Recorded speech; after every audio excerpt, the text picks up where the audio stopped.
Okay, time for another English video, and I'm gonna call this Do Not Trust Italian Numbers. Basically, there's a number of people that are asking themselves why the numbers in Italy about the coronavirus do not add up. I mean, if you start to measure the number of dead people respect to the number of contagious people that have been contagious, you get some really high number like 6%, 7%, something like that. And it's really difficult to understand. I mean, why is it that is so lethal? It has such a high fatality, coronavirus, in Italy respect to other countries. Now, I don't think that coronavirus has a higher incidence in Italy respect to other countries, but in truth, I do not know. And the reason why I do not know, and the reason why nobody knows, is because we do not have data. Because all the data that we are given is basically nonsense, false, wrong.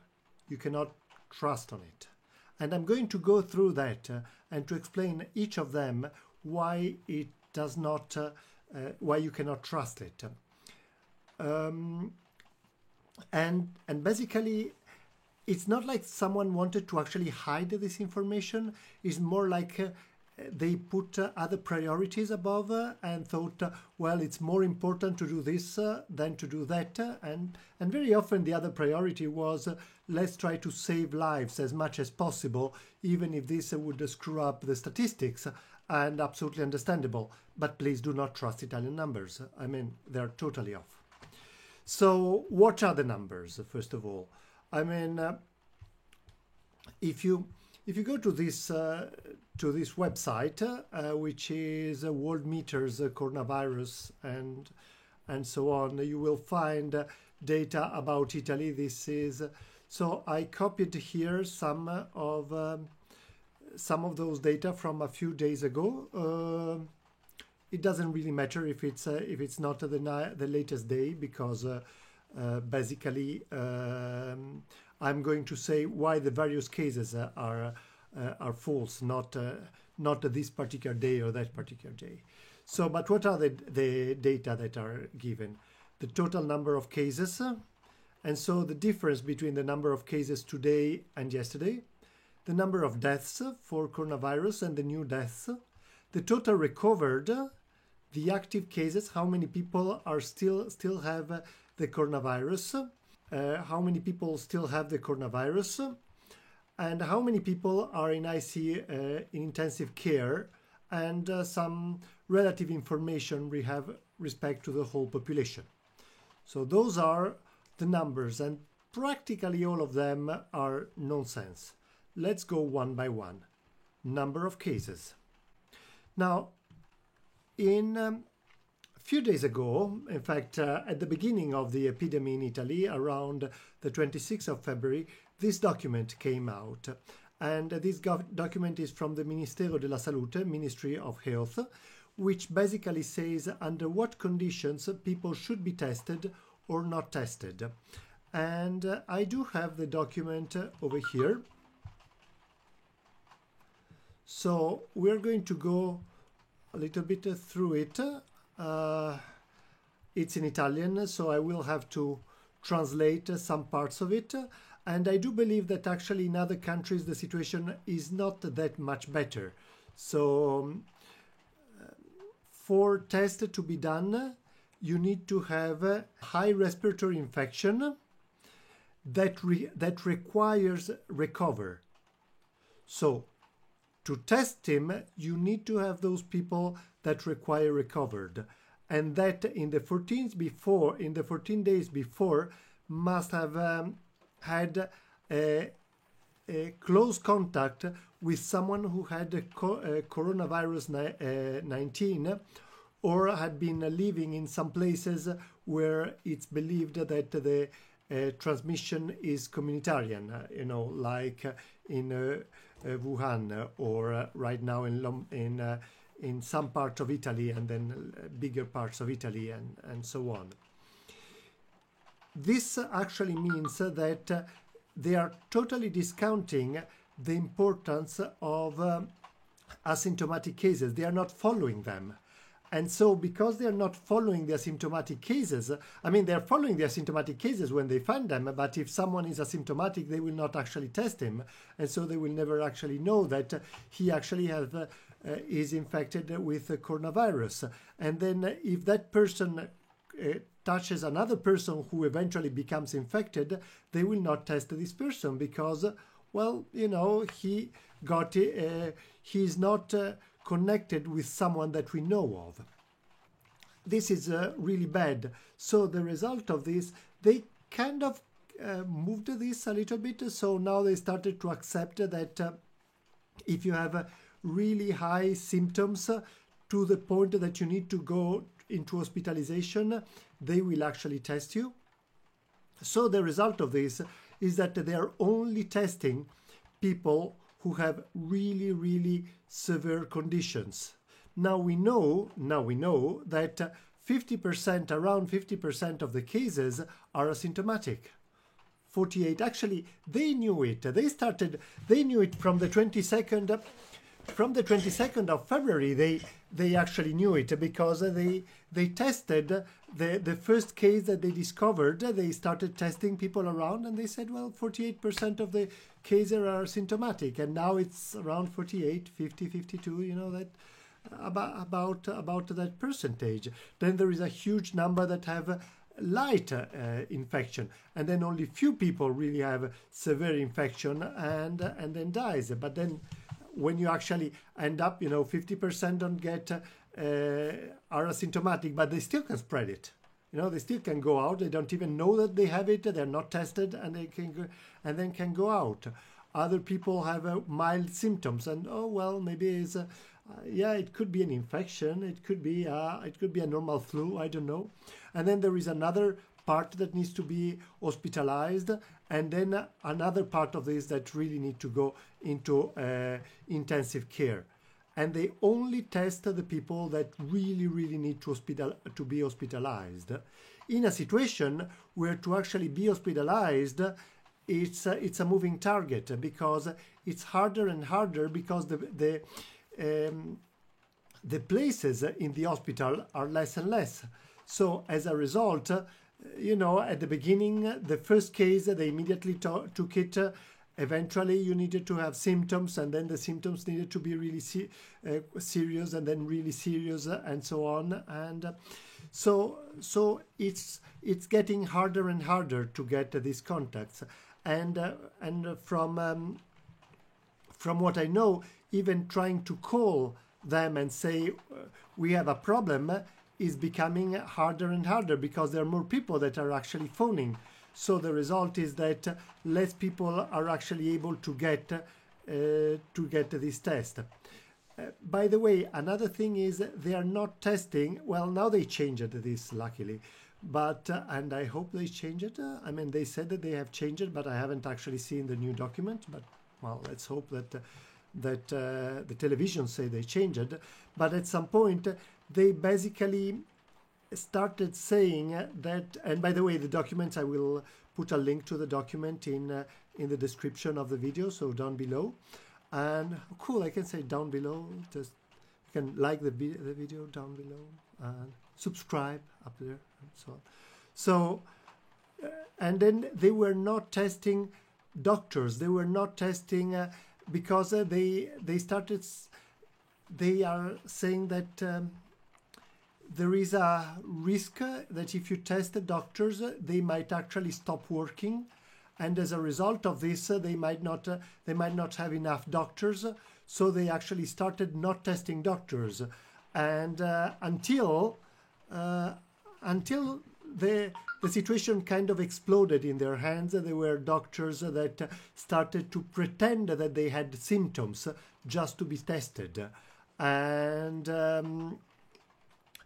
then eventually the communication went back and forth between the hospitals on one side and the minister on the other, until eventually I think now they are testing the doctors.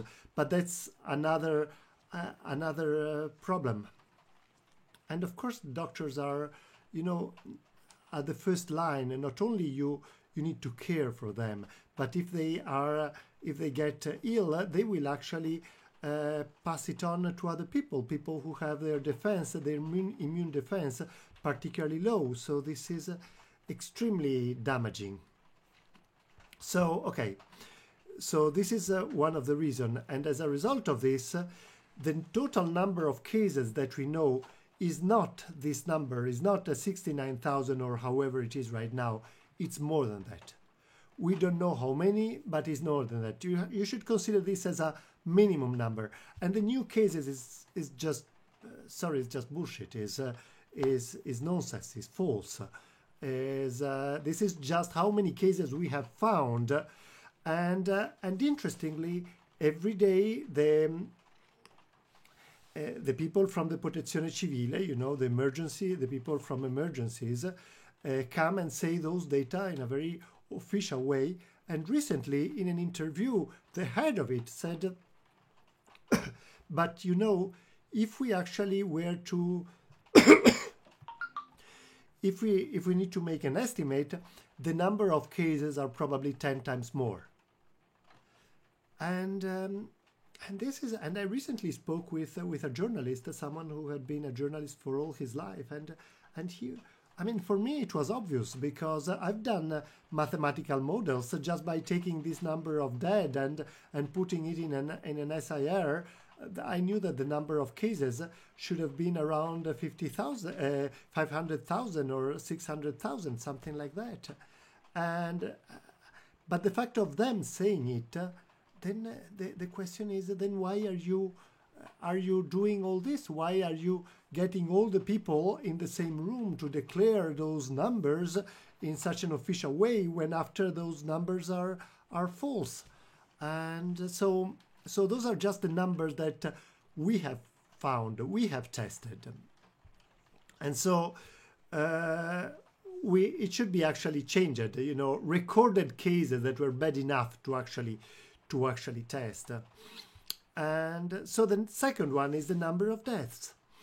And so, well, maybe you could say, well, but now on the number of deaths, finally there is something which is serious. A number of deaths cannot be faked. Well, nobody's actually faking those numbers. It's not a problem of faking. It's that a lot of people die in their home. Maybe because there is no place at the hospital. Maybe because there is no place because people do not answer the phone. But because people die, for example, a lot of people have been dying, a lot of old people have been dying in old recoveries for old people home, and they don't test them at all. So some measures of some towns, you know, they have really the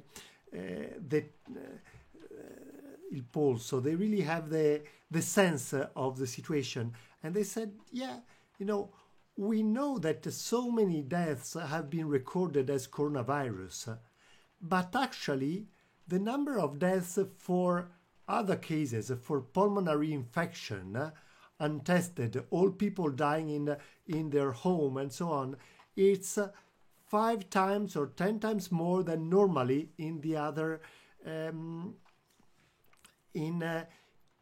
the other years.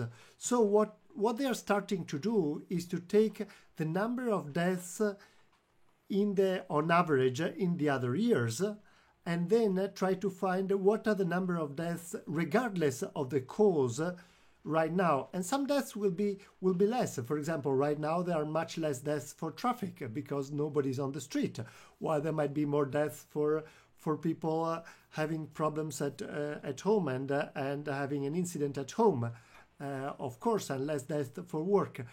But then there's a huge number of deaths for pulmonary infection or for other cases that are either caused directly by the coronavirus or caused indirectly. For example, someone might have a stroke and they call for the hospital, but the hospital arrives there too late and the person died. He didn't die for coronavirus, but yes, if there wasn't for the epidemic, that person would not have died.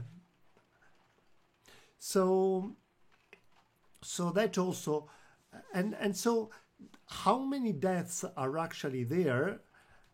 We really don't know. This number is a low number. We know that there are more than 6,800. There might be in some places there were 2 deaths, and actually there were 50 deaths that were unexplained. That's 25 times more. In Bergamo, the mayor said we have so many deaths, which is a lot, but actually the real number of deaths is probably for one person that died for coronavirus, there are probably 3 other persons that died for coronavirus but were actually untested. So this number is also nonsense. And, from one side is 4 times more, another one is 25 times more. We have no idea. We really have no idea. By the end of the year, we might be able to actually get some data.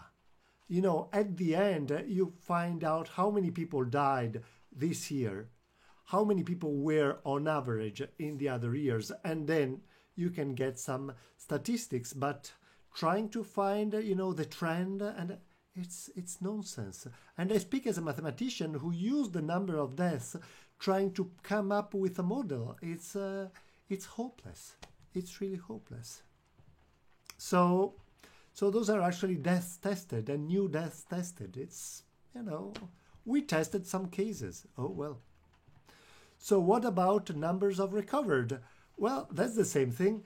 So this is total recovered among hospitalized people. So then the other is number of active cases, and I think you already have understood, because the number of active cases is basically just the subtraction between the number of cases that they found, how many people are have been found dead, and how many people are hospitalized.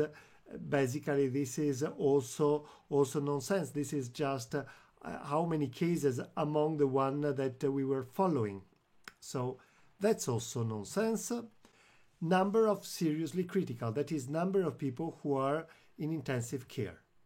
Now this number is something, because this number is actually saying how many people are right now in an hospital with a tube or with some sort of high intense procedure trying to get them to breathe. This number means something, because this is people that they are actually checking, that they are actually controlling, that they know about it. And as I said, they are not faking those numbers. It's just that they put other priorities. So, for example, why was it that they decided to test the seriously ill instead of everybody? Because we have a very little test kits. We did this because the government did not predict what the situation was. In Korea, the government moved 1 week before. They started 1 week before asking private companies to make some test kits and provide them, and saying we are going to get you through the loops, the bureaucratic hoops very, very rapidly. And so they had it. Whereas in Italy, there are very few of tests. There are very few of the chemical elements that are needed to actually test. And as a result of this, they have few tests. They have a few people that can test. Is not streamlined. Is not fast enough. For example, there were 2 laboratories in a recent interview, and one person says we are doing as much as we can, and the other laboratory says, well, we are actually testing so much more because we are running 24 hours a day in 3 turns of 8 hours a day. So every 8 hours, the doctors come in different moments, whereas the other laboratories should do the same. So the whole thing can be optimized a lot. But still, until we actually start to insert something very similar to South Korea with drive-in test and so on, we are not going to get a good number of cases where it's easy for people to be tested, where anybody can be tested. And until we have that, we are not going to be able to follow up and are not going to be able to curb this. And so the only the only thing that we can do is everybody stay at home, and we are sorry for the economy. Now, I've focused here on Italy because these are the numbers that I know. This is what I've been following up. Many other countries have a similar problem. So the truth is, we have no idea. Our level of ignorance about it is incredibly high. What we can do is, there were some few small areas where we actually tested everybody, and that's where at least we have some data about what percentage of the population had it, what percentage were actually needed in hospitalization, what percentage were asymptomatic, what percentage eventually, even with the best cure, died. And then we actually know something. And then maybe with that number, and with the number of died people that actually we can get from comparing this year deaths from previous year deaths, we can actually start to have an idea about the number of people who got the illness. But that's the only thing. Right now, the numbers from Italy are nonsense. Do not believe them, and do not ask yourself, why are those numbers so high or so low? They could just throw a dice. It would take much less work, and it would be more honest. Okay? So stay safe, stay home, unless you're a doctor, in which case, thank you very much.